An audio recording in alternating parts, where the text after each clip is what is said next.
Singh Shekhawat. While the परिचर्चाएं भी होंगी। हाँ जरूर होगी। कानपुर में आए तो परिचर्चाएं ही होंगी। नहीं अभी चर्चा चल रही थी तो मैंने इनसे कहा, मैंने कहा भैया जी घूम रहे हैं। हाँ तो निश्चित है कोई न कोई बात होगी। निश्चित ये बात है कि आपको मिलना था मुझे। जी और मुझे आपसे मिलना था। जी ये कोई साधारण काम थोड़ी ना। जी कानपुर में हर आदमी जो है बहुत बड़ा विकट आदमी। अरे साहब क्या कहने, कानपुर का पानी और कानपुर का इंसान बहुत विकट होता। जी तो कैसे हैं आप? First class sir. अच्छा क्या चल रहा है? लॉकडाउन चल रहा है। लॉकडाउन तो चल रहा, तो खुल गया लॉकडाउन। जी रिस्ट्रिक्टेड लॉकडाउन है। हाँ तो फिर क्या चल रहा है? बस एकदम चकाचक चल रहा है। क्या काम करते साहब? मैं तो साहब प्राइवेट नौकरी करता हूँ। सब ठीक ठाक चल रहा ना? हाँ फर्स्ट क्लास। नमस्ते, कैसे हैं? बैठे रहते हैं या आते भी हैं? अरे हम अगर बैठे रहते हैं तो वहीं आए। जरूर आते हैं। क्या काम करते हैं साहब? व्यापार करते हैं। तो व्यापार कैसा चल रहा है कानपुर में? ठीक है, डाउन है मगर फिर भी ठीक है, रोजी रोटी चली रही है। अच्छा डाउन है। हाँ व्यापार तो डाउन है। व्यापार डाउन है। हाँ चल रहा है ठीक। हाँ ठीक है, काम चल रहा है। हाँ जी, मैनचेस्टर, कभी किसी जमाने का मैनचेस्टर कानपुर, जिस जगह में मैं खड़ा हूँ रेल बाजार है ना जी, रेल बाजार। ये बहुत पुरानी बस्ती जहाँ से मैं शुरू कर रहा हूँ, आगाज कर रहा हूँ इस बातचीत का। कानपुर की ये बहुत पुरानी बस्ती, यहाँ पे जिनसे मैं मिलूं तो वही हर आदमी कानपुर का, और वो अपनी शैली का, अपने अंदाज का। कैसे हैं? ठीक है सर। लेकिन व्यापार धंधे के मामले में कानपुर बहुत सालों पहले पिछड़ गया, और वो ऐसा पिछड़ा कि कई बार मैं कह चुका हूँ, इतना पिछड़ा कि पिछड़ ही गया। क्या काम करते हैं? इलेक्ट्रिक का। इलेक्ट्रिक का सब ठीक है? कुछ नहीं ठीक है, कुछ नहीं। क्यों ठीक क्यों नहीं? कोई है नहीं, किसको ठीक कर दें, किसका सही कर दें, किसका खराब। अरे हमको ठीक करेंगे, आदमी थोड़ी ठीक करेंगे। वो कुछ है नहीं, व्यापारी नहीं है बिल्कुल भी। अच्छा कोई बात नहीं, अभी बचने का समय है। बचने का बिल्कुल समय से दूर ही दूर है। और केसेस बढ़ रहे हैं अब कानपुर में बढ़ रहा है साहब। कानपुर में रोजाना आ रहे हैं 200। तो उसका कारण ये है कि लापरवाही कर रहे हैं। बिल्कुल कानपुर का आदमी मटर गश्ती करने निकल जाता है, पान खाने निकल आएगा, चौराहे पे आ जाएगा। हाँ जी, लापरवाही है, बहुत ज्यादा लापरवाहियां हैं, इसमें कोई शक नहीं है। गवर्नमेंट अपनी जगह सही है, निचले स्तर का आदमी वो लापरवाहियां सर बराबर कर रहा है ना। हाँ, स्टाफ जितना है स्वास्थ्य डिपार्टमेंट का, हाँ सर, वो कोऑपरेशन उसका पब्लिक के संग नहीं जो होना चाहिए। और उसमें सबसे बड़ी बात यह भी है कि हम आप लोग कोऑपरेट नहीं करते हैं, और हम लोग को भी कोऑपरेट करना चाहिए निश्चित रूप से। लेकिन ये मान लीजिए कि जनता अपनी जान बचाने के लिए कोऑपरेट कर रही है, लेकिन जिनके ऊपर ये दायित्व सर वो नहीं कर पा रहे हैं। बिल्कुल कानपुर की सफाई भी बिल्कुल खराब है। कैंट कानपुर की सफाई बिल्कुल व्यवस्था खराब है। अच्छा व्यवस्था खराब है, व्यवस्था ठीक होनी चाहिए। कहाँ टहल रहे हैं? सर जी आपके पास रोज टीवी देखते हैं आपको। हाँ तो वही आदमी है कि कोई बदल गया थोड़े? वही आप बहुत बढ़िया प्रोग्राम आप करते हैं। कौन? आप भैया जी का इनमें आपको देखते हैं रोज प्रोग्राम। हम थोड़े हमें? हाँ अभी तो है। क्या नाम है आपका? भानु शुक्ला। क्या कर रहे हैं आजकल? आजकल कोरियर का काम करते हैं। कुरियर काम चल रहा ठीक है? हाँ कम चल रहा, पहले बहुत चलता है। अब नहीं चल रहा उतना। तो टहल कहाँ रहे थे? अरे शाम को दवाई लेने आए थे। कौन सी दवाई? अरे दवाई वो वाली खाने वाली। अरे कौन सी खाने वाली दवाई? अरे तबीयत थोड़ी गड़बड़ है ना, उसी लेने आए थे। कौन सी तबीयत खराब है? तबीयत मतलब नहीं, वो अगर एलोपैथिक दवाई। अरे वो सर में प्रॉब्लम है थोड़ी सी, वही लेने आए। सर में दर्द है भैया, बड़े भैया के, तो उन्हें लेने आए। अरे नहीं तो सिर्फ दर्द है ना? बुखार? कोई प्रॉब्लम। अरे देखे रहना, आजकल पता नहीं चलता, हिसाब से रहो। और तुम जोमेटो? जी सर। कहाँ जा रहे हो? सर ऑर्डर देने आए थे। किसका? एक ऑर्डर था कस्टमर का, उसका देने आए थे पीएनबी में। और फिर यहाँ हम दिख गए? यहाँ आप दिख गए सर, आपको पहचानते। मौज लेने लगे फिर आके? हैं कानपुर में भैया मौज का तो कोई वो नहीं। आपको बहुत देखा टीवी में। टीवी में बहुत देखा आपको बहुत देखा, बहुत अच्छा कमेंट्स करते हैं आप। हाँ क्या नाम है आपका? आसिफ। आसिफ भाई कैसा चल रहा है सब? ठीक चल रहा है, बस लॉकडाउन ही मार रहा है। लॉकडाउन क्या? लॉकडाउन है, कोरोना ही कारोबार को खराब कर रखा। अब वो तो खैर है, लेकिन हमको बचाव भी तो करना है। हाँ बचाव तो जरूरी है। ध्यान रखिए, सेहत का ख्याल रखिए साहब, है ना? पहले तो आपको सादर प्रणाम। बहुत बहुत शुक्रिया। कैसे हो? मैं बहुत बढ़िया, आप बताइए। हाँ, कहाँ कैसे घूम रहे हो? बस मेरा घर है यहीं नजदीक। ये घर है तुम्हारा? बस अंदर गली में 2 मकान छोड़ के। 2 मकान छोड़ के? तो बहुत बढ़िया जगह है। कैसे जनाब अली? अच्छा कुर्ता ऐसा ही आम खरीदा जाता है? कौन सा आम खरीद रहे? लंगड़ा? नहीं चौसा। चौसा? चौसा तो यहाँ लंगड़ा जैसा लगता है। हाँ बिल्कुल, लंगड़ा भी है, चौसा भी है। अच्छा कैसे हैं? बस बढ़िया है। अब मोदी जी ने लॉकडाउन कर रखा है तो हम लोग आम खा के गुजारा कर रहे हैं। ये कानपुर का अंदाज है गुरुजी। क्या क्या नाम हो गया आपका? नरेश चंद्र गुप्ता। गुप्ता जी, ये तरीका है आपका? वैश्य बिरादरी महासम्मेलन के राष्ट्रीय अध्यक्ष है। हाँ जी, वैश्य बिरादरी महासम्मेलन के राष्ट्रीय अध्यक्ष है। तब तो आप बहुत बड़े हो गए आप। नहीं, बहुत बड़ा पद हो गया ये तो। अरे बड़ा नहीं गुप्ता जी, वही गुप्ता मैं तो कुर्ते से पहचान में था। बनियों का है ये सब खेल। क्या है? बनियों का खेल है ये सब। बनियों का खेल है। और क्या? और ये कानपुर में बनियों का खेल। अरे कानपुर में बनियों का गुप्ता जी, कहाँ थे आप अभी तक? सब ठीक है ना? सब बढ़िया। अरे आप हमारे उसका नवीन का इंटरव्यू लेते हो दिल्ली में? हाँ? नवीन गुप्ता। हाँ, कौन है आपके? छोटा भाई। अच्छा, बड़ा जलवा है इसका मतलब आपका। दिल्ली तक मारक क्षमता है, ये कानपुर बैठ के दिल्ली तक मार रहे हैं। ऑल इंडिया है। बनिया जलवा ना होता तो आम खा रहे होते मोदी सरकार। भाई बनिया तो हर जगह है। हाँ। आलू और बनिया पूरे देश में मिलेगा। सही बात है। गुप्ता जी, कहाँ गए मेरे गुप्ता जी? देखो मेरे भी गुप्ता जी हैं, इनके बगैर चल नहीं पाता हूँ। देखो बनिया साथ रखा है आपने। बात में बनिया की नहीं, मैं काम का आदमी को रखता हूँ, वरना मैं जो आम जो खराब हो जाता है ना, वो बाहर फेंक दिया जाता है। हाँ, आदमी काम का होना चाहिए, चाहे गुप्ता हो चाहे कोई। ठीक है ना गुप्ता जी, चल रहा हूँ मैं। ओके। वो छोड़ सके ना माया गिनी गिनाई ने। जा रहे हैं, बाद में काम होगा, पहले भैया जी से तो मुलाकात कर लीजिए। आप इतना पसीना बहाते हो, इतने बड़े आप मेहनत करते हो, पता नहीं क्या आपके मन में रहा तो जो आप इस इंडस्ट्री में आए। आपके ऐसे 100 लोग हैं, लेकिन आपके आदमी जो पसीना बहाने के बाद भी काम उसी इस तरीके से करे जैसा पसीना बहाने पहले आदमी करता है। क्या नाम है यार तुम्हारा? अंकित वाजपेयी। वाजपेयी जी, आप बड़ा जबरदस्त एक ही सांस में बोलते हो या कि हमने कोशिश करी ऐसा ना कि आप बीच में कुछ बोल दें, इसलिए हमने पहली बात मुझे लाइन पहली मैंने बोल दी, और कोई बात नहीं। बस आपका इत्मीनान से प्रोग्राम देखते हैं। बस ये है, पापी पेट का सवाल लगे हैं काम काज में, तो शाम को मिलता है समय तो आपका प्रोग्राम जरूर देखते हैं। भैया जी कहीं जब कहीं तो सुनो तो फिर उनकी बात तो सुनते कहाँ हो? वो कहते तो बहुत कुछ है, लेकिन सुनता कहाँ कोई है। वो तो अपने बेचारे पसीना बहा के सबसे कहते रहते हैं, लेकिन सुनता कहाँ कोई है। सब अपनी अपनी रेल लगाए पड़े, नहीं मोटरसाइकिल लिए, जहाँ मोटरसाइकिल लिए, कोई साइकिल लिए, कोई घोड़ा लिए, कोई कार लिए। क्या कर रहा है? रेस बस। दीपांकर जी बिल्कुल आपकी बताऊंगा। बिल्कुल भाई, मैं ब्रेक के बाद आपको उसकी तासीर होती है, ये कानपुर की तासीर। जैसे मुख्यमंत्री ने घोषणा की सब कह दे, जैसे मुख्यमंत्री ऑडियो गलत साबित होता है तो हम राजनीति से संन्यास ले लेंगे, होता है तो हम राजनीति से लेंगे।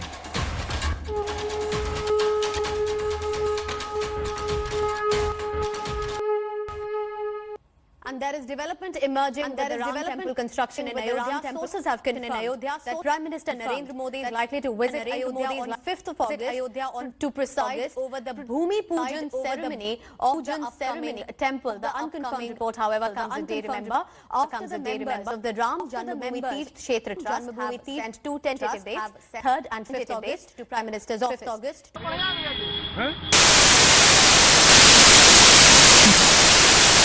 500 वर्षों से कोई बन नहीं रही है और लोग इतने ज्यादा।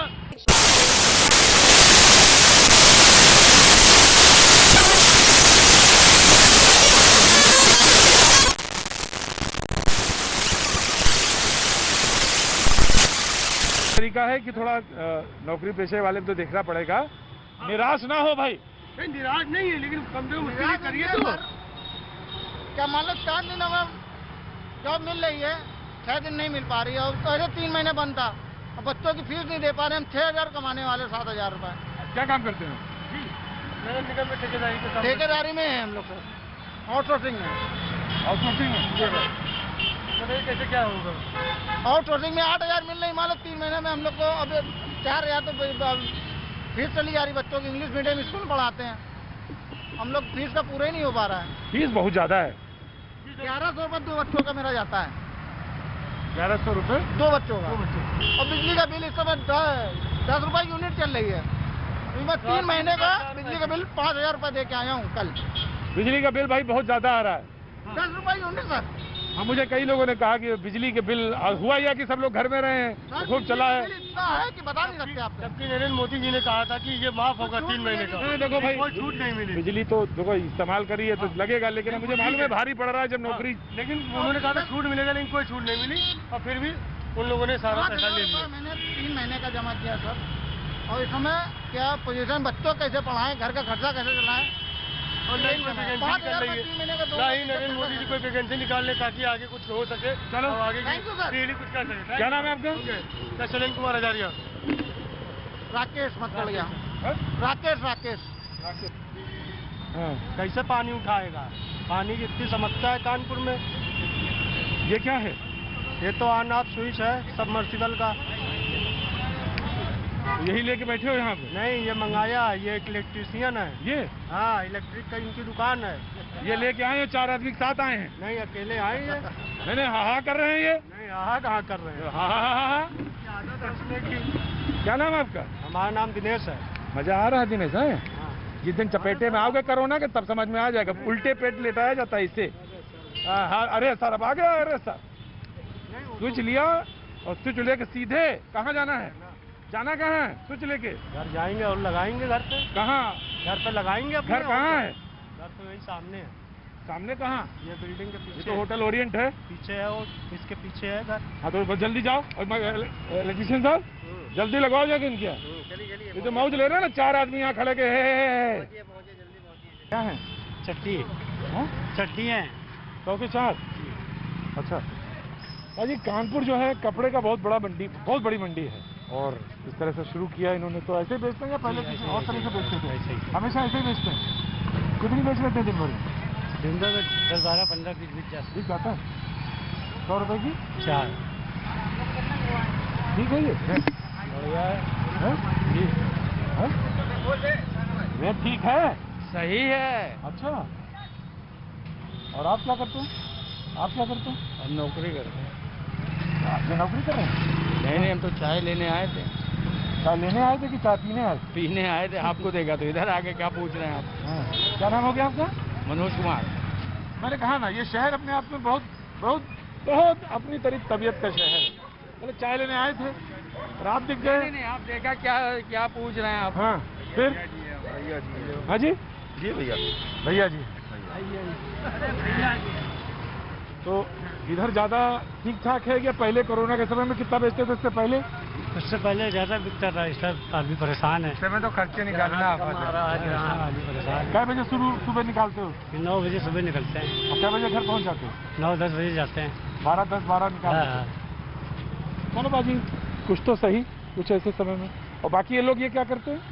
ये सब भैया यही के हैं। रिक्शा कंपनी है। रिक्शा कंपनी है सब। कंपनी? जी। तो मालिक आदमी हो तुम? अरे सब खाली मालिक रिक्शा में लेबर से बदतर है। अरे बहुत बड़े आदमी हो तुम। रिक्शा लेबर से बदतर है सब। अरे कानपुर में आदमी के कपड़े में न जाना कभी। हाँ खड़ा बेच देगा आदमी। सब खड़ा है ना? मजा आ रहा है? हाँ मजा तो आ रहा है। तो लपेट लो ना, हमको ज्यादा मजा ना दो। रमेश भैया है, रमेश गुरु यही है। यही रमेश गुरु है कानपुर वाले। रमेश गुरु कानपुर वाले? बताओ गुरु यही तुम हो रमेश गुरु कानपुर वाले कि नहीं? हमारे ज्यादा आवाज नहीं निकल रही है। पाजी ताजी तस्वीर मिल गई आज देख लो। बात है बाजी। बहुत पुराने हैं। नहीं राकेश गुरु रमेश गुरु तंदूर वाले यही है। तंदूर वाले तंदूर लगा दो इनके काम में। शादी करो तंदूर लगाइए। हाँ शादी करिए आप डबल।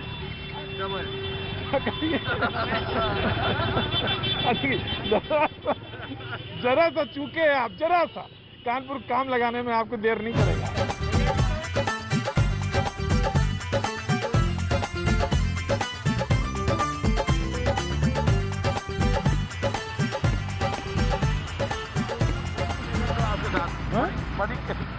बड़ी हमारी इच्छा थी कि आज फोटो आपसे रात लेने की। फोटो? हाँ हमारी इच्छा इतनी बड़ी हो थोड़ी कर लीजिए, ले लीजिए। क्या नाम है आपका? हमारा प्रेम कुमार। हाँ। हम आपका शो जरूर देखते हैं हमेशा। ले लीजिए फोटो। कौन सी अच्छी लगेगा? हम तो घूम ही रहे हैं। हाँ एक हमारे जगह घूम रहे हैं। एक हमारी इच्छा थी कि आपके साथ फोटो जरूर ले लें। बहुत पुरानी तमन्ना हो। बहुत पुरानी तमन्ना है? हाँ। कितने पुरानी होगी लगभग? अरे लगभग आप समझ लीजिए कि 5-7 साल तो हो ही है। इतनी पुरानी तो है। हम आपको हमेशा देखते आए हैं और टीवी पे, और आपका शो बहुत ध्यान। अरे पाजी पर मैं गाली नहीं बकता। हाँ भैया जी। हाँ भैया जी मैं कानपुर वाला हूँ। नहीं है नहीं, लेकिन आपके जो बात करने का तरीका है, जो जिस ढंग से आप रिपोर्टिंग करते हैं वो बड़ा नेचुरल और कॉमन मैन वाला है। हाँ वो मुझे बहुत अच्छा लगता है। आप बिल्कुल कोई फॉर्मेलिटी नहीं होती, बिल्कुल कॉमन उसमें आप करते हैं। अच्छा, क्या नाम हो गया आपका? आलोक पारिक। आलोक पारिक। आप गुजराती हैं? नहीं, मारवाड़ी है। मारवाड़ी। अर्पित मिश्रा। कैसे आना हुआ? कैसे? क्या कहते हैं? कैसे आना हुआ? मेरा ऑफिस है यही? अच्छा, यस। काम खत्म हो गया? हाँ। कब जा रहे हो? नहीं, सामान लेने जा रहा हूँ। कौन सामान? सैनिटाइजर, कोरोना से बचाव के लिए।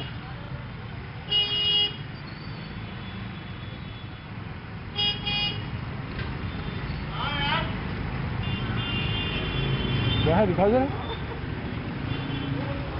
कानपुर साला है बड़ा टेक्निकल आदमी भाई, बड़ा टेक्निकल आदमी। क्या है, दिखाओ। ऐसे लगाए हो? हाँ, सैनिटाइजर है ये। हाँ। अच्छा, निकालो भाई इसको फिर से। और ऐसे लगा लिया। ये कहाँ मिलता है? नौघड़े में। कहाँ मिले में? नौघड़े में। नौघड़े में? हाँ। ये मिल जाएगा? हाँ। कितने का है? 45 रुपीज। नाम तुम्हारा? अर्पित मिश्रा। बड़ी यार, बड़ी जबरदस्त है ये। Thank you. इसमें भी कुछ सैनिटाइजर है क्या? नहीं। मऊ जा रही गुरु तुम्हें?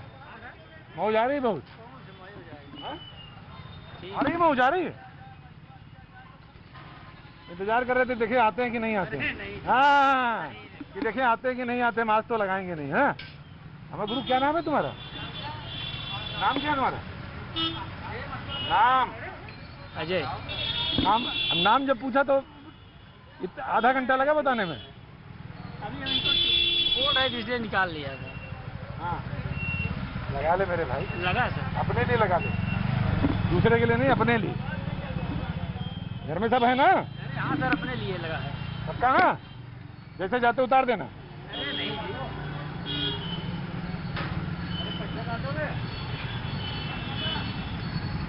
बाकी कानपुर शहर एक मामले में और बड़ा खूबी रखता है। वो जरा सी सांस लेने के बाद, पाजी कहाँ चले गए? थोड़ी सी सांस लेता है और सांस लेने में जितना टाइम लगे उसके बाद दोगुनी आवाज में गालियां देता है। गाली यहाँ की बड़ी मशहूर है ना? है? हाँ। अभी तुम बक रहे थे ना? क्या नाम था? थोड़ा नीचे करो, जरा नीचे करो जरा। क्या नाम है? संजीव कुमार गुप्ता।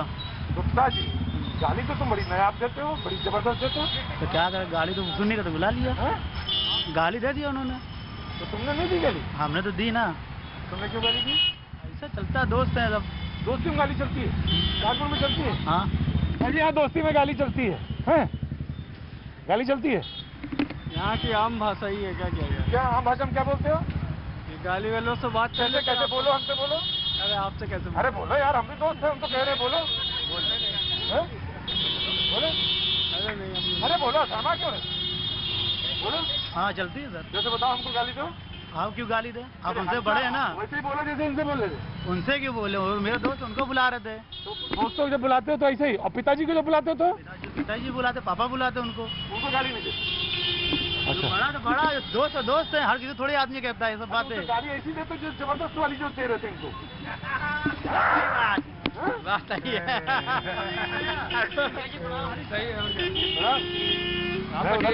गुप्ता जी के यहाँ खड़ा था और मेरे कान में पड़ा, इसने जो ऐसा तारा है ऊपर से लेके नीचे तक। क्या नाम हो गया गुप्ता जी आपका? संजीव कुमार गुप्ता। संजीव कुमार गुप्ता। गुप्ता जी, बड़ी एक सांस में 350 या 250 कितनी गालियां देते हो? 2-4 हो ही जाता है, 2-4 हो ही जाता है। देखो ऐसे बता रहे हैं जैसे कि मतलब अभी अवार्ड यहाँ मिलेगा, बड़ी मौज आ रही है, तो 2-4 गालियां हो ही जाती हैं। कानपुर शहर की ये भी एक खूबी है पाजी। अब इसको जैसे भी समझ लो, लेकिन गालियां दे के ही बात करी जाती है कानपुर में। ये बात सही है? सही है। I am your big fan है, मैं डेली आपका शो देखता हूँ। और ये गालियां क्यों देते हैं, मुझे समझ में नहीं आती। तुम्हें दे रहे थे वो गाली? मैंने वो अपने पड़ोसी दोस्त को दे रहे गाली, तो ऐसे प्यार में गाली देते हैं? प्यार में नॉर्मली इंटेंशन नहीं होता है। हाँ। बस ऐसे प्यार में लोग सुनते भी हैं, देते भी हैं। गालियां आदान प्रदान होता है विचारों का, लेकिन गालियां देना अच्छी चीज नहीं है। हाँ। काम कर रहा आवाज दे रहे, 2-4 बार नहीं आवाज दिन तो कहेंगे सुनता नहीं रहा। वही बात है। कैसे बोलते हैं? सुनता नहीं रहा, नॉर्मल बात है। ये सब तकिया कलाम है यहाँ का। यहाँ का तकिया कलाम है। यहाँ का तकिया कलाम है, सही कह रहे हैं। तकिया कलाम है। बात निकलती मतलब गाली जो है एक आम चीज है। गाली आम भाषा में निकलती है गाली। गजब शहर भाई, आम भाषा में गाली निकलती है यहाँ पे। आइए, इससे पहले 2-4 लोगों गुप्ता जी, अब गाली नहीं निकलेगी। मंदिर में कैसे सब पूछा गया? दिल्ली हुआ, दिल्ली के दंगे नामे में मंदिर के साथ ये होगा क्या? भैया जी कहन में आपका एक बार फिर स्वागत है और मैं मौजूद हूँ, जी हाँ, लालबाग में, लखनऊ में। आप पूछना चाहेंगे कि आप कानपुर से यहाँ कैसे आ गए साहब? बारिश बहुत थी, जाना मुश्किल था, लिहाजा लखनऊ में बेहतर समझा। अब सफर तो ये लगातार जारी है पिछले 4 महीने से, और ये जगह जगह होते हुए अब ये लखनऊ, यहाँ पे लगभग पिछले 14-15 दिनों से मैं यहाँ पे मौजूद हूँ। लेकिन अब पूर्व की तरफ, यानी इधर अयोध्या से बनारस और वाराणसी से होते हुए इलाहाबाद तक पहुँचेंगे। लेकिन ये सफर अभी जारी रहेगा। लेकिन कुछ बातें जिन पे बात करना बहुत जरूरी है। आपने कहा कि गांव का सफर किया तो क्या देखा? आपने कहा पश्चिम से, जब मैं विलेजेस से होता हुआ, शहरों से होता हुआ पहुंचा, तो मैंने एक चीज देखी कि गांव बहुत बेहतर परफॉर्म कर रहे हैं। उसका कारण ये है कि जागरूक भी हैं और उस बात को वो समझ रहे हैं कि जो कोरोना है अगर हुआ तो कितना मुश्किल होगा। लेकिन जो शहर हैं वो शायद थोड़ा लापरवाह हैं, लेकिन गाँव बेहतर परफॉर्म कर रहे हैं। और यहाँ पे सरकार को भी थोड़ा सा क्रेडिट देना चाहिए, उन्होंने बहुत बेहतर काम किया है। उस जो काम किया है वो सामने दिख भी रहा है, और वो जिस तरह की, जितना बड़ा प्रदेश उत्तर प्रदेश, उसमें जिस तरह के रिजल्ट्स हैं काम के, वो साफ नजर आ रहे हैं। और जो बात सच है वो कहनी चाहिए। लेकिन हाँ, आज जो मैं यहाँ पे मौजूद हूँ उसका कारण कुछ और वो ये कि अब उत्तर प्रदेश में एक बार फिर से राम मंदिर की बात है। फैसला आने के समय में मैंने यहीं पे इसी जगह से बातचीत का सिलसिला शुरू किया था, और आज जब मैं यहाँ पे मौजूद हूँ तो बातचीत का सिलसिले में राम मंदिर है, और बात करने के लिए हमारे साथ तमाम वो लोग भी हैं। लेकिन मैं एक बहुत गुजारिश सबसे करूंगा, आप सारे लोग आते हैं, मैं कनॉट प्लेस की तरह ही ये जगह है जिसमें मैं अपना शो करता हूं, लेकिन मैंने कोशिश की है कि बहुत दूर दूर खड़े हो, क्योंकि निश्चित तौर से डर तो मुझे भी लगता है, ऐसा नहीं है कि डर नहीं लगता, लेकिन हाँ, प्रिकॉशंस लेने बहुत जरूरी है। तमाम प्रिकॉशंस के साथ बातचीत करेंगे। लेकिन आज मुझे किसी ने दिल्ली से एक व्हाट्सएप भी किया, और उन्होंने कहा कि बच्चों को सरदर्द बहुत हो रहा है। उसका कारण यह है कि ऑनलाइन जो क्लासेस हो रही हैं उसमें समय जो है स्क्रीन के सामने वो बहुत ज्यादा बिता रहे हैं, इसलिए सरदर्द भी है। सोचना पड़ेगा, बहुत सारी चीजें हैं इस कोरोना के समय में आई हैं, उनसे जूझना है। लेकिन बातचीत के सिलसिले में जो आज राम मंदिर के जो मेहमान हमारे साथ मौजूद हैं, जो जनता है, उन सबका मैं इस्तेमाल करता हूं। बहुत बहुत शुक्रिया, थैंक यू सो मच, जो एक बार फिर यहाँ पे मौजूद हैं। और जो लोग मौजूद हैं उनसे बातचीत करा दें। अनुराग जी हमारे साथ मौजूद हैं। अनुराग जी, कैसे चल रहा है सब?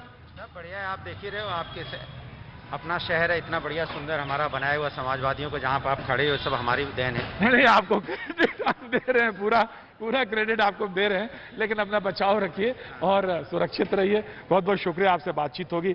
हमारे साथ नवीन श्रीवास्तव जी हैं, बीजेपी का पक्ष रखने के लिए हमारे साथ मौजूद हैं। बहुत बहुत शुक्रिया। नवीन जी, ये क्या पहन रखा है आपने? ये एक ClO2। आपने भी पहन रखा है यही चीज? हाँ, virus get out. Virus get out, ये मतलब 1 मीटर के दायरे में इसमें कोई वायरस नहीं आएगा। ये इसके लिए है, सुरक्षा के दृष्टिकोण से, क्योंकि आपका इतना बड़ा शो है, आपका इतना बड़ा नाम है, और ऐसी भीड़ भाड़ वाली जगह पे आना था सारे खतरे उठाते हुए, तो इसको हमने ले लिया कि कम से कम 1 मीटर की दूरी में हम सुरक्षित रहेंगे। देखिए भाई साहब, हमारे पास ये कोई ऐसा नहीं है, जरा दूर दूर हट जाओ जरा थोड़ा। नहीं, तुम्हारे पास तो मेरे, अच्छा ये सबके लखनऊ में पास है भाई?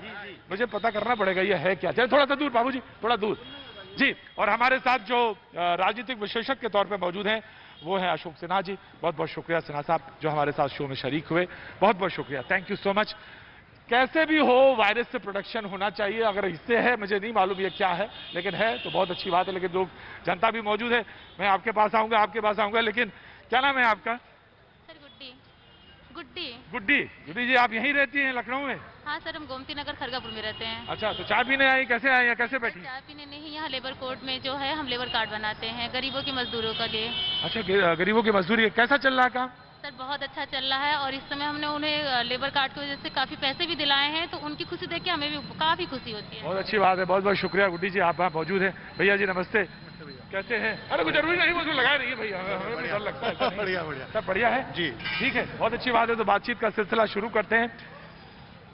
प्रधानमंत्री के दौरे से नाराजगी क्यों? प्रधानमंत्री के दौरे में इतना ज्यादा परेशानी क्यों? अरे भाई उनके तो एजेंडे में रहा इतने साल, सुप्रीम कोर्ट का फैसला, उसके बाद अनुराग जी बात समझ में नहीं आई। आखिर इतना बड़ा बातचीत को इतनी दूर तक ले जाने के क्या? अगर वो 3 तारीख से 5 तारीख तक कार्यक्रम रखना चाहते हैं, 5 तारीख को पूजन करना चाहते हैं, तो इतना बवंडर क्यों? हमने तो नहीं कहा कि प्रधानमंत्री जी को नहीं आना चाहिए। हमने ये बोला सुप्रीम कोर्ट का आदेश है, मंदिर बनेगा। क्योंकि समाजवादी लोग सुप्रीम कोर्ट, न्यायपालिका और संविधान का सम्मान करते हैं। न्यायपालिका ने बोला मंदिर बनेगा तो बने, लेकिन समाजवादी ने देखा जब तक वहां पे डिस्प्यूट था, लेकिन अयोध्या में कोई डिस्प्यूट नहीं था। अयोध्या में आपने देखा होगा कि हमने 52 करोड़ रुपए खर्च करके वहां अंडरग्राउंड विद्युतीकरण किया है, और 38 करोड़ रुपए खर्च करके हमने वहां सिविल लाइन बिछाई है पूरे अयोध्या के अंदर में कि वहां पानी भराव ना हो। 15 करोड़ रुपए हमने खर्च करके वहां भजन स्थल बनवाया। 1 करोड़ रुपए हमने खर्च किया वहां पे अच्छे हमने शौचालय बनाए, जिससे पर्यटक आए और आराम से वहां पे अपना शौचालय को इस्तेमाल कर सके। और हमने तट पे चेंजिंग रूम्स बनाए अत्याधुनिक, और हमने राम की पौड़ी में 14.5 करोड़ रुपए खर्च किए, जिससे अविरल पानी उसमें बहता रहे। भदौरिया जी, बिल्कुल बिल्कुल, मैं जानना चाहता हूं भदौरिया जी। हमने 15.5 करोड़ रुपए खर्च किए कि वहां पे जो आपने 14 कोसी जो पंचकोसी जो परिक्रमा होती है उसके मार्ग बनाने में, उसके चारों तरफ हमने पेड़ लगाए, चाहे अभिजात के पेड़ हो, चाहे वहां पे नीम के पेड़ हो, इसलिए जिससे कि पाकड़ के पेड़ हो, जिससे लोगों को वहां परिक्रमा करने में दिक्कत ना हो। हमने उसका आपने देखा बाईपास ही बना दिया, जिससे कि अयोध्या के अंदर घुसने में दिक्कत ना हो।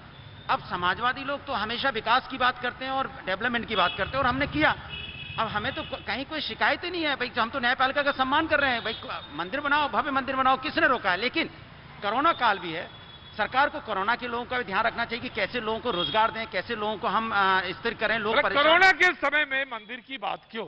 निर्माण देखिए, अभी अनुराग जी ने बहुत अपनी सरकार की विकास की बातें की, वही विकास जो अभी कुछ दिन पहले मिला था, वही उसी विकास की ये बात कर रहे थे। और इनके विकास को उत्तर प्रदेश की जनता ने 17 और 19 में किस प्रकार से परिणाम दिया अभी बताया। अभी इन्होंने बात की कि अयोध्या में हमने ये डेवलपमेंट कराए। मैं इनकी जानकारी के लिए बताना चाहता हूं और आपके चैनल के माध्यम से पूरे प्रदेश की जनता को कि विश्व बैंक की एक योजना थी, प्रो पुअर टूरिज्म मैनेजमेंट। 2015 में उत्तर प्रदेश की सरकार और विश्व बैंक के बीच समझौता हुआ था 1920 करोड़ रुपए का, जिसमें मथुरा, काशी, अयोध्या, बुद्ध टूरिस्ट स्थल, इनका डेवलपमेंट, वहां के स्थानीय जो कारीगर हैं उनका डेवलपमेंट। लेकिन उत्तर प्रदेश की अखिलेश यादव जी की सरकार ने तुष्टीकरण की राजनीति की वजह से 2015 से 17 तक जब तक इनकी सरकार रही 1 रुपया भी उस पर खर्च नहीं किया। यह इनकी रही। 2017 में जब उत्तर केंद्र में हमारी सरकार बनी मोदी जी की, हमारे केंद्रीय पर्यटन मंत्री आए, उन्होंने 14 में उन्होंने उत्तर प्रदेश सरकार को 1000 करोड़ रुपया देने का प्रस्ताव मांगा। वो प्रस्ताव गया, केंद्र सरकार पैसा देने को तैयार थी, लेकिन श्रीमान अखिलेश यादव जी की सरकार तुष्टीकरण के कारण उसको लेने को तैयार नहीं। मैं दरअसल अब तो बात कुछ और हो रही है। अब तो बात ये हो रही है कि निर्माण होना है, इसमें तो कहीं दो राय नहीं ना। वो भी कहते हैं निर्माण होगा, ये भी आप भी कह रहे हैं निर्माण होगा। अब सवाल कोई क्रेडिट ले या ना ले, बात तो दरअसल इतनी है और जो बहुत महत्वपूर्ण भी है, और वो ये कि प्रधानमंत्री आ रहे हैं और उस पर भी लोगों ने कहा कि ये भाई इस समय कोरोना का समय है, कोरोना के समय में बात जो है अर्थव्यवस्था की होनी चाहिए, बात ये होनी चाहिए स्वास्थ्य की होनी चाहिए। मंदिर पे क्यों इतना ज्यादा? बात सब पे होनी चाहिए, केवल एक पर ही क्यों, सब पे होनी चाहिए। राष्ट्रपति जी गए थे सोमनाथ मंदिर में, सरदार पटेल गए थे सोमनाथ मंदिर के जीर्णोद्धार में, तो संविधान के अंतर्गत ही तो गए थे। कितने प्रधानमंत्री हमने देखा चादर चढ़ाने अजमेर शरीफ गए, बहुत से लोग गए। तो राम मंदिर में क्यों नहीं? राम राष्ट्र पुरुष है, कोई राजनीतिक व्यक्ति थे नहीं, वह तो एक राष्ट्र के आदर्श थे। तो आदर्श के लिए प्रधानमंत्री नहीं जाएगा तो कौन जाएगा? प्रधानमंत्री जाने का मतलब है संपूर्ण देश जाएगा। तो प्रधानमंत्री का जाना संवैधानिक है, सुप्रीम कोर्ट का डिसीजन है, संविधान के अंतर्गत ही जाएंगे और कोई तुष्टीकरण नहीं। वह सबके कार्यक्रम में जाएंगे, जिस प्रकार से जा रहे हैं वह यहां भी जाएंगे, आना चाहिए। क्योंकि 500 वर्षों की संघर्ष के बाद यह दिन अब देखने को मिला है। जी। मैं ये साफ साफ पूछना चाहता हूं भारतीय जनता पार्टी से कि प्रधानमंत्री के जाने से बोल कौन रहा है? कोई तो नहीं कह रहा है। बीजेपी खुद ही चिल्ला रही है प्रधानमंत्री जा रहे हैं, लोग विपक्ष को दिक्कत हो रही है। अरे कहां दिक्कत हो रही है भाई? किसी को दिक्कत नहीं है, प्रधानमंत्री जी जाएं, पूजा करें वहाँ पे। अरे मैं कह रहा हूँ, हम कह रहे हैं ना प्रधानमंत्री जाएं पूजा करें, लेकिन हम ये कहते हैं कि देश अभी जिस स्थिति से गुजर रहा है उसके बारे में चिंता क्यों नहीं, उसके बारे में इतनी बहस क्यों नहीं, कोरोना की बहस क्यों नहीं, बेरोजगारी की बहस क्यों नहीं, किसान आत्महत्या कर रहा है बहस क्यों नहीं, महिलाओं के साथ अत्याचार हो रहा है बहस क्यों नहीं, दिन दहाड़े गोलियों से उड़ाया जा रहा है बहस क्यों नहीं। अगर मुख्यमंत्री के आवास के सामने या ऑफिस के सामने जाके आत्मदाह करेंगे तब न्याय मिलेगा। दिन दहाड़े पत्रकार को गोली मार दी जाती है अपनी भतीजे को बचाने के लिए, तब जाके आप जगेंगे। मैंने कह रहा हूं कि दिन दहाड़े यहाँ पे पुलिस इनकाउंटर करी, अपराधी इनकाउंटर कर रहा है पुलिस का। ऐसा कभी आपने देखा कि अपराधी पुलिस का इनकाउंटर कर दे, घेर के मार दे 8 पुलिस वाले? इसके मतलब आपका रुतबा खत्म हो चुका है। आपका जो एक होता है ना, हम कहते हैं इकबाल से चलती है सरकार, आपका इकबाल कहाँ है? आपका इकबाल कहाँ है? ये जरूर है कि कहा जाता है, देहाती कहावत है कि खाना खाए नरम से और प्रशासन करे गरम से। मैं समझता हूं कि हमारे मुख्यमंत्री जी, हमारे प्रधानमंत्री जी संविधान के अंतर्गत नियमानुसार कार्य कर रहे हैं। सरकार की हनक बनी रहनी चाहिए, क्योंकि सब जगह सरकार उपस्थित नहीं हो सकती, तो उसका एक इकबाल काम करता है। और मैं समझता हूं कि सही काम हो रहा है। कम से कम स्वीकार तो लोग कर रहे हैं कि अपराधी भागे फिर रहे हैं, अपराधी जेल में हैं या अपराधी मारे जा रहे हैं। ठीक है, अच्छी बात है। जब से 3.5 साल से सरकार बनी है, आपने एक ही डायलॉग सुना होगा, या तो अपराधी उत्तर प्रदेश के रहेंगे या उत्तर प्रदेश छोड़ के चले जाएं, या ऊपर जगह है। फिर आप पूछोगे, फिर दूसरे दिन मर्डर हो गया, या तो अपराधी उत्तर प्रदेश के रहेंगे, कड़ी से कड़ी सजा मिलेगी, या तो कहीं बाहर चले जाएं। फिर पूछोगे, अरे भैया फिर मर्डर हो गया, अपराधी या तो उत्तर प्रदेश में रहेंगे या तो ऊपर चले जाएंगे, उत्तर प्रदेश छोड़ के चले जाए। फिर भैया कल फिर मर्डर हो गया, अरे उत्तर प्रदेश में अधिकारी या तो रहेंगे, या तो उत्तर प्रदेश में अपराधी नहीं रहेंगे, और रहेंगे तो ऊपर रहेंगे या उत्तर प्रदेश छोड़ के चले जाए। सुनते सुनते कान पक गए, सर दर्द हो गया। अपराधी वहीं के वहीं है, मर्डर वहीं का वहीं हो रहा है, रेप वहीं का वहीं हो रहा है, हत्या वहीं के वहीं हो रही है। दिन दहाड़े क्या लखनऊ के अंदर में हत्या नहीं 2 दिन पहले? दौड़ा के गोली मार दी, दिन दहाड़े गोली मार के असला रहलाते हुए चले गए, मार दिया। ऐसे जा रहे हैं असला रहलाते हुए। देखो कि क्या जो जिस थाने में चोरी होती है, आज भी हो रही है, तो थाना बंद कर दिया जाए? प्रशासन तो रहेगा, प्रशासन अपना काम करेगा। जिस गति से अगर अपराध बढ़ रहे हैं, उस गति से उसके नियंत्रण का उपाय किया जाएगा। शासन इसीलिए बना हुआ है, शासन इसके लिए उत्तरदायी है। और जहां तक अगर ग्राफ की बात है, गुंडई की बात है, गोली चलाने की बात है, मारपीट की बात है, भूमि कब्जा की बात है, तो पिछली सरकारों का इतिहास देख लीजिए। आप इसी समय क्यों देख रहे हैं? ये समस्या है इनके पास। क्या है बीजेपी का? हम क्या करें, हम तो 3.5 साल से आए, अभी आए सरकार में, पहले दूसरी सरकार थी। हम रोने की आदत है। आपको जनता ने भारी बहुमत के साथ सरकार दी है और आप रोते रहते हो हमेशा पिछली सरकार के लिए। तो फिर जनता ने आपको चुना क्यों है? जब आपको यही सब कहना है तो जनता ने क्यों चुना आपको? जी प्रतीक भाई, समाजवादी पार्टी के मित्र और अपराधियों के बीच इनका इतना अच्छा नेक्सस है। कभी ये रोने लगते हैं, कभी बौखलाने लगते हैं जब अपराधियों के खिलाफ उत्तर प्रदेश की पुलिस काम करती है। बहुत सारी घटना इन्होंने गिनाई, लेकिन क्या हमारी सरकार में किसी विधायक की दिन दहाड़े हत्या हुई? क्या हमारी सरकार में क्या 302 के मुलजिमों को मुजफ्फरनगर के थाने से छोड़ दिया गया? क्या बदले में पूरा पश्चिम उत्तर प्रदेश जल गया? क्या हमारी सरकार में किसी मुजफ्फरनगर दंगों के आरोपी को मुख्यमंत्री आवास में बिठा कर चाय पिलाई गई? क्या हमारी सरकार में मां और बेटी के साथ सामूहिक बलात्कार के आरोपी गायत्री प्रजापति को मुख्यमंत्री बैठा के हेलीकॉप्टर पर घुमाए? क्या देखिए, समाजवादी पार्टी के साथ दिक्कत यह है कि उनकी राजनीतिक जमीन समाप्त हो चुकी है। जाति, धर्म, पंथ, मजहब, तुष्टीकरण की राजनीति इनकी समाप्त हो चुकी है। कह रहे वो तो मंदिर भव्य बनना चाहिए, तो कह रहे मंदिर। एक शब्द कहा ना कि कौन विरोध कर रहा है? ठीक विरोध नहीं, शरद पवार विरोध कर रहे हैं, दिग्विजय सिंह ने कहा। आपत्ति क्या है प्रतीक भाई कि 5 अगस्त 2019 को जिस लोकतंत्र में हम रहते हैं, सबसे बड़ा अपमान था, जहां एक संविधान, एक देश, एक निशान की जगह हम 2 लेकर चल रहे थे। उस अपमान को मोदी जी ने 5 अगस्त 2019 को खत्म किया और 500 साल के अपमान को हमारे सर्वोच्च न्यायालय ने और हमारी सरकार की पैरवी ने खत्म किया। 500 वर्षों के अपमान को। अगर ये प्रभु श्री राम की कृपा है कि 5 अगस्त 2019 और 5 अगस्त 2020 जब प्रभु श्री राम का भव्य मंदिर, जो भारत और बाहर के बाहर रहने वाले करोड़ों लोगों की आस्था का प्रतीक है। विपक्ष कहता है कि हमको राम से मतलब नहीं है। कांग्रेस से पूछिए, सर्वोच्च न्यायालय में क्यों एफिडेविट देकर 2013 में कहा है कि राम एक मिथ है सेतु समुद्रम पे। 2018 में कपिल सिब्बल क्या बोलते हैं कि साहब 19 के चुनाव तक टाल दीजिए। और प्रतीक जी, 2010 में इलाहाबाद उच्च न्यायालय का फैसला आया था और उसका परिणाम कब आया? 7 साल उत्तर प्रदेश से बहुजन समाज पार्टी और समाजवादी पार्टी की सरकार थी। 10,000 दस्तावेज थे जो उर्दू में थे, जिसको ट्रांसलेट करके सर्वोच्च न्यायालय को नहीं दे पाए ताकि निर्णय न हो। योगी आदित्यनाथ जी की सरकार ने मात्र 3 महीने में उसका अनुवाद किया और सर्वोच्च न्यायालय को दिया। ठीक है भाई, ठीक है। कैसे हैं? बचाव कर रहे हैं? हाँ, बचाव कर रहे हैं। क्या कर रहे हैं? बचाव काढ़ा पी रहे हैं कि नहीं पी रहे हैं? कौन सा काढ़ा पी रहे हैं? सोशल डिस्टेंस से। अरे जो माता मतलब पंसारी के यहाँ से मिल रहा, जो मेडिकल। अच्छा, बड़े भारी पंसारी है वो तो, बड़े पंसारी है। हाँ, वहाँ से ले रहे हैं। हाँ, और कोरोना से तो सभी लोग डरे हैं, चाहे नेता हो, चाहे अभिनेता हो, चाहे आम आदमी हो। हाँ, हाँ। तो हम सब लोग डरे हैं। हम लोग सब लोग सरकार के आदेशों का पालन कर रहे हैं, सोशल डिस्टेंसिंग का पालन कर रहे हैं, हाँ। दूरियां बना के रह रहे हैं, हाँ, हाँ। कार्यालय में भी दूरियां बना करके काम कर रहे हैं। अच्छा, कौन से कार्यालय में हैं आप? PWD में है। और यहाँ कैसे? हम यहाँ बस निकल रहे थे, अब आज वो अच्छा, किसी भी लखनऊ वाले से पूछो यहाँ कैसे, बोले बस निकल रहे थे, बस देखा यहाँ तो आ गए। क्या नाम है आपका? चंद्र प्रकाश चौधरी। चौधरी साहब खड़े रहो, फिर आओ चाय वाय पी लो, फिर जाना। वक्त है छोटे से ब्रेक का है चौधरी साहब। चौधरी साहब ब्रेक ले लेते हैं, हम भी चाय थोड़ी सी चुस्की लगा लेते हैं। मिलते हैं आपसे ब्रेक के बाद, बने रहिए हमारे साथ। भैया जी कहीं में आपका एक बार फिर स्वागत है और मैं लाल बाग में मौजूद बातचीत के सिलसिले को जोड़ता हुआ, आज का मुद्दा था राम मंदिर को लेकर। जी मैंने जैसे कहा कि तमाम जगहों से घूमता हुआ, गांवों से घूमता हुआ मैं आज लखनऊ में मौजूद हूं। कानपुर से मैंने आज बात शुरू की थी, लेकिन बारिश की वजह से मुझे लखनऊ में आज रुकना पड़ा, वही बातचीत के सिलसिले में यहां पे जोड़ता हुआ। शरद प्रधान जी हमारे साथ, वरिष्ठ पत्रकार हमारे साथ एक बार जुड़ गए हैं, उनका भी स्वागत है, बहुत बहुत शुक्रिया।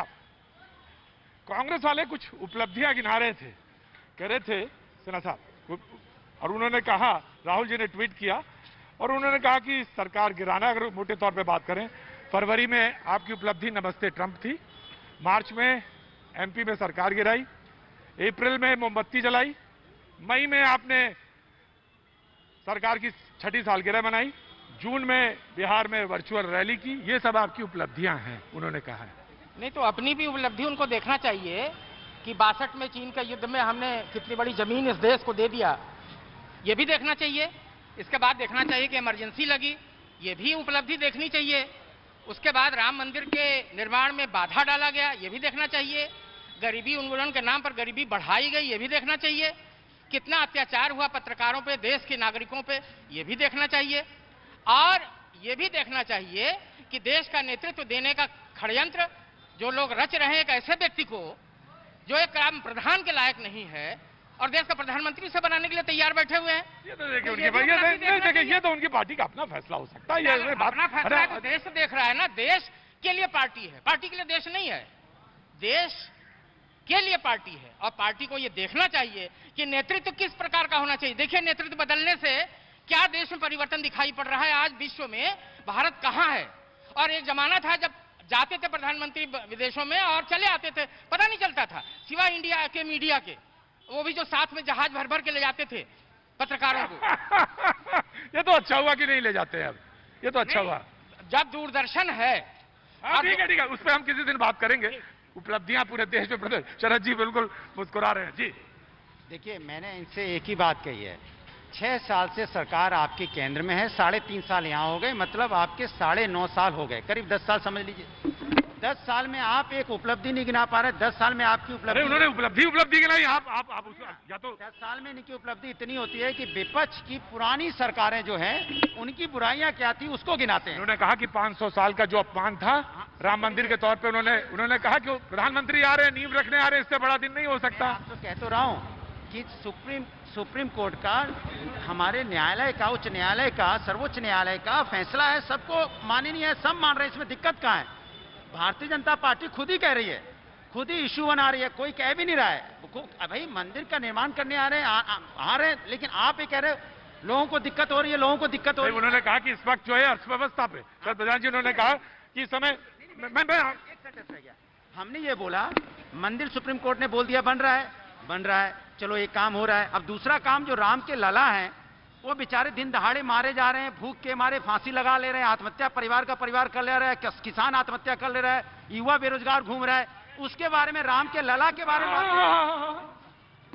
1991 में यही समाजवादी पार्टी के नेता जिन्होंने कार सेवकों के ऊपर जिनकी हत्या करवाई थी, आज वो ज्ञान दे रहे हैं। 550 से ज्यादा ये संघर्ष किया हुआ मुद्दा राम मंदिर का, आज 70 सालों से हम लोगों ने लोकतांत्रिक तरीके से इस मुद्दे को लड़ा। आज जब राम मंदिर बनने जा रहा और हमारे प्रधानमंत्री जी ने चुनाव जाने से पहले ये घोषणा पत्र में कहा था कि राम मंदिर बनाएंगे, तो आज वो वादा पूरा होने जा रहा है, तो आखिर इनको दिक्कत क्या है। मैं दूसरी चीज कहना चाहता हूं, आज विपक्ष की आदत बन गई है, चाहे CA हो, चाहे 3 तलाक हो, चाहे राम मंदिर हो, इनका काम है सिर्फ विरोध करना, देश की नीतियों का विरोध करना और विदेशियों के साथ मिलकर भारत की जो सरकार है उसको असंतुलित करने का कार्य ये विपक्ष कर रहा है। देखिए, बोलते कभी कभी बोलने में यह होता है कि अच्छा बोलते हैं, लेकिन बोलते बोलते इतनी दूर तक चले जाते हैं कि वापस लौटने की कोई गुंजाइश ही नहीं छोड़ते हैं आप। ये है दिक्कत, मैं बता दिया। वैसे जी प्रधानमंत्री जा रहे हैं तो किसी को तकलीफ क्या है? उनका हक है। मैंने तो कहा कोई तकलीफ नहीं होनी चाहिए। इनको विपक्ष को भी नहीं होनी चाहिए, वो तो पब्लिक, उनका अधिकार है, पब्लिक की डिमांड है। ये तो आज तक अखिलेश यादव अपनी सरकार में अखिलेश यादव अयोध्या कितनी बार गए बताए ना, क्यों उनको हिंदुओं से इतनी नफरत है? रुको रुको रुको, तो एकदम थर्ड गियर पे गाड़ी एक साथ ही डाल देते हो जी। मैंने इसके पहले ही जब आपने पूछा था तो अयोध्या में क्या क्या विकास हुआ, मैंने बोला कि सर, मैंने बताया आपको सिल्वर लाइन हमने पढ़वाई, अंडरग्राउंड लाइन। विश्व बैंक की परियोजना 1920 करोड़ रुपए क्यों साल ठंडे बस्ते में डाले रहे? क्यों केंद्रीय पर्यटन मंत्री अनंत कुमार ने 500 करोड़ रुपए उत्तर प्रदेश के लिए स्वीकृत क्यों नहीं लिया इन्होंने? ये नहीं बताएंगे कि 73 सड़कें गडकरी ने उत्तर प्रदेश के लिए देने का और इनके मुख्यमंत्री ने नहीं लिया। कितनी पावर प्रोजेक्ट है जो उत्तर प्रदेश इन्होंने इसलिए नहीं लिया कि ये निजी कंपनियों से 9 रुपए की दर से बिजली खरीद रहे थे। केंद्र सरकार पावर फॉर ऑल के तहत जब 2.5 रुपए पर यूनिट दे रही थी, वो नहीं लेना था, क्योंकि ये उद्योगपतियों के ऐसी हैं, ये जनता की तैसी नहीं है। इनका एक ही नारा है, अपना और अपनों का विकास। समाज शरद प्रधान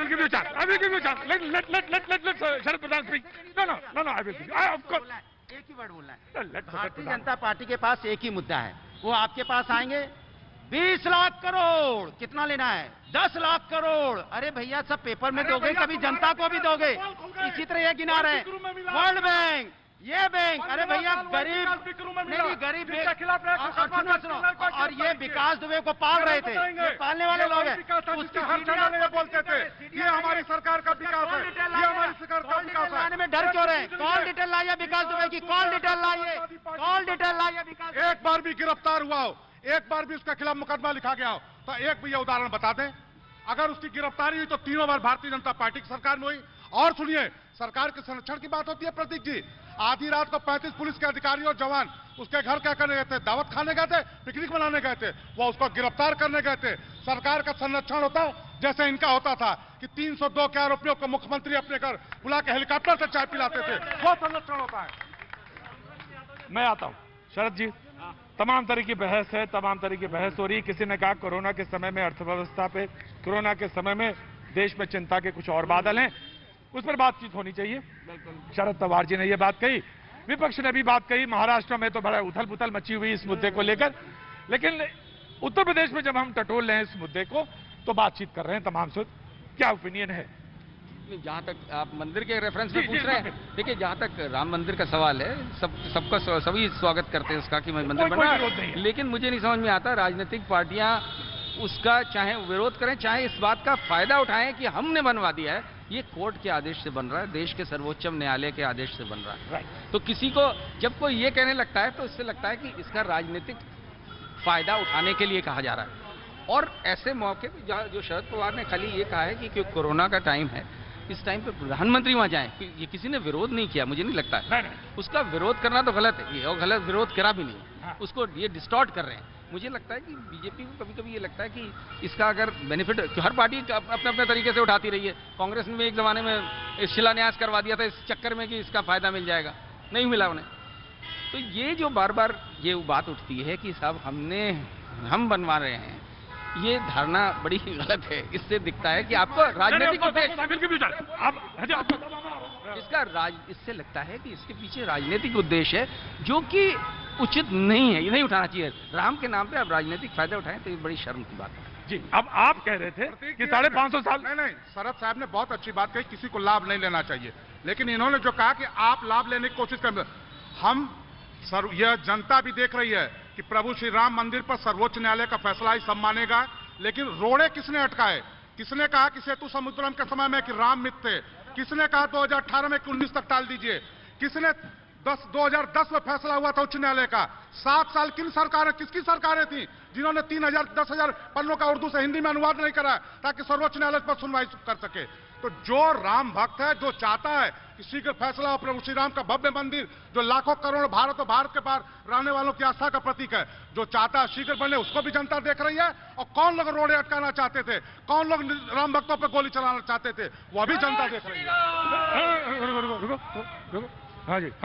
मैं इसमें एक चीज जोड़ना चाहता हूँ कि हमारे यहाँ का दुर्भाग्य है कि हर पॉलिटिकल पार्टी, चाहे वो कांग्रेस हो, चाहे समाजवादी हो, चाहे बीजेपी हो, चाहे मायावती हो, कोई हो, ये सब अपने आप को दिखाना चाहते हैं कि कि राम के नाम पे किसी तरह फायदा उठाए, लेकिन सही माने में मुझे लगता नहीं कि कोई भी राम भक्त है, क्योंकि राम भक्त होना खाली जय श्री राम लगा देने से नहीं होता है, खाली ये कह देना कि मंदिर बना लो नहीं होता है। राम की जो एक वो थी, जो इस देश को बनना चाहिए था, क्या कोई किसी भ्रष्टाचार के खिलाफ बोलता है? महिलाओं के खिलाफ अत्याचार होते हैं उसके खिलाफ बोलता है? कालाबाजारी के खिलाफ बोलता है? रिश्वतखोरी के खिलाफ बोलता है? नहीं बोलते, क्योंकि ये सब मुश्किल काम। क्यों सिन्हा जी? राम राज वो है, सब अगर राम अगर सांस्कृतिक पुरुष है तो वो सामने आना चाहिए, जो सवाल उन्होंने पूछा। देखिए, जो कुछ भी हो रहा है एक दिशा में कार्य नहीं हो रहा है कि केवल राम मंदिर के पीछे सरकार लगी हुई है। सरकार हर दिशा में काम कर रही है और उस कामों को देखने वाला चाहिए। लक्षण अब दिखाई पड़ रहे हैं। देश की जनता चुन के भेजी इतने दिनों बाद इतनी बड़ी सरकार को, तो कोई सोच समझ के भेजी है ना। अगले वर्ष चुनाव फिर आएंगे 2024 में, फिर देखिएगा क्या जनता निर्णय लेती है। जनता काम देखती है। और जहां तक राम की बात है, तो राम जैसे थे, राम जैसा बनना, यह जरा उनसे पूछिए जो परिवार छोड़ करके राजनीति कर रहे हैं और अपने किसी भी व्यक्ति को नहीं देख रहे हैं। यहाँ परिवार से घर भर दिया लोगों ने, धनों से और भ्रष्टाचार करके और घोटाले करके इतनी बड़ी संपत्ति खड़ा कर लिया कि विश्व के सबसे अमीर लोगों में उनका नाम आ रहा है। बताइए मोदी जी ने कितना धन अपने लिए एकत्रित किया, जो कमाते हैं वो भी दे देते हैं दान में। वो देख आप ही तरफ रहे थे। एक चीज उसमें जोड़ना चाहेंगे कि एक कहावत है हिंदी में, अंधों में काने राजा। हमारे यहाँ बाकी लोग इतने बदतर हैं कि उसमें लगता है सबसे अच्छा यही है, तो इसीलिए देखिए, जिस राम राज्य की बात हो रही है वो राम राज्य है क्या? सबका साथ सबका विकास और समाज के अंतिम व्यक्ति के विकास को लक्ष्य के लेकर काम करने वाली सरकार असली राम राज्य की है।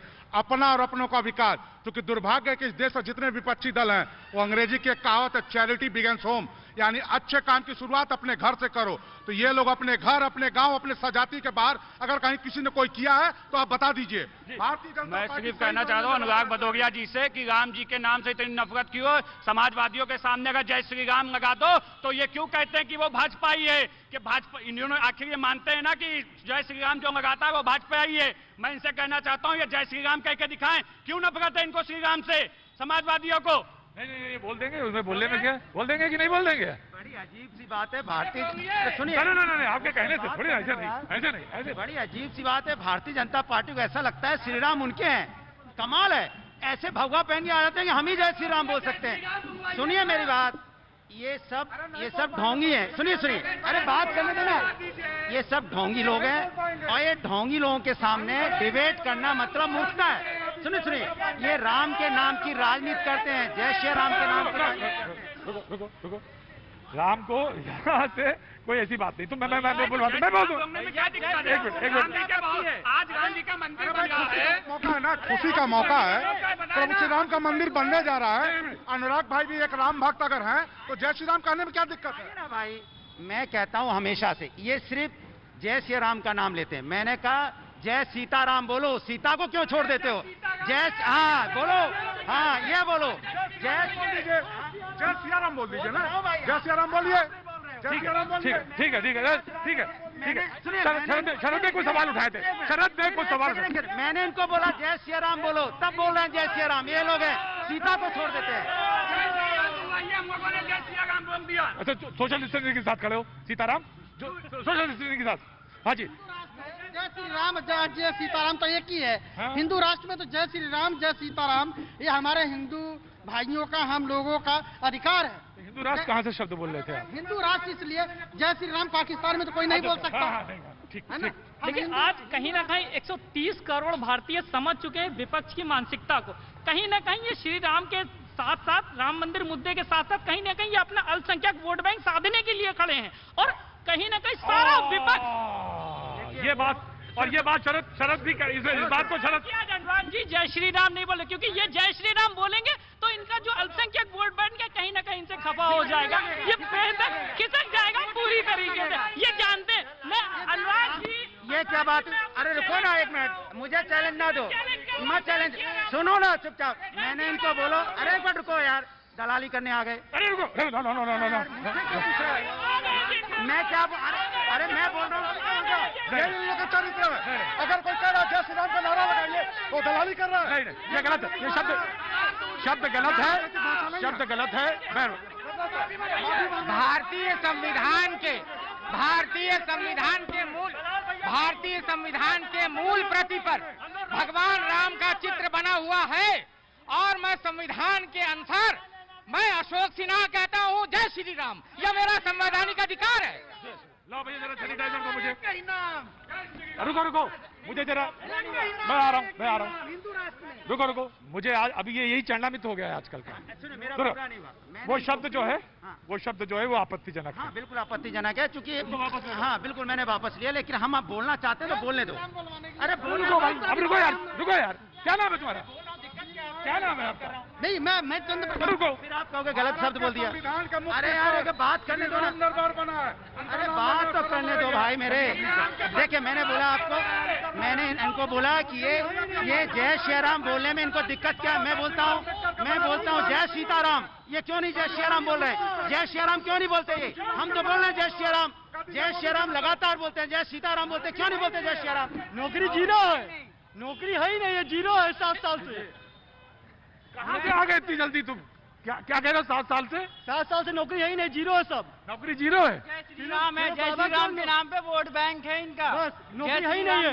हम लोग जो बेरोजगार घूम रहे हैं बाजार के अंदर, नाम मिला, हर गली में बेरोजगार मिला। बाबा जी चले अयोध्या, भीता कोट ने ठोको ताली। क्या नाम है? नहीं ठीक है। सवाल तो उन्होंने पूछ दिया। देखिए बेरोजगारी बड़ा मुद्दा है। विषय पूरे विश्व पे ये मुद्दा बना हुआ है, केवल भारत में नहीं है। और मैं इनको बताना चाहता हूँ कोरोना महामारी जो है वो विश्व पे एक बटन पर ज्यादा दिक्कत कर रहा है, इसलिए समस्याएं हैं, समस्याओं का निदान हमारी सरकार करने में लगी हुई है। सवाल उसे पूछा कुछ। देखिए पहले इंजीनियर थे। प्रतीक जी, नौकरी और रोजगार दो ऐसी चीजें हैं जिसका फर्क समझना पड़ेगा।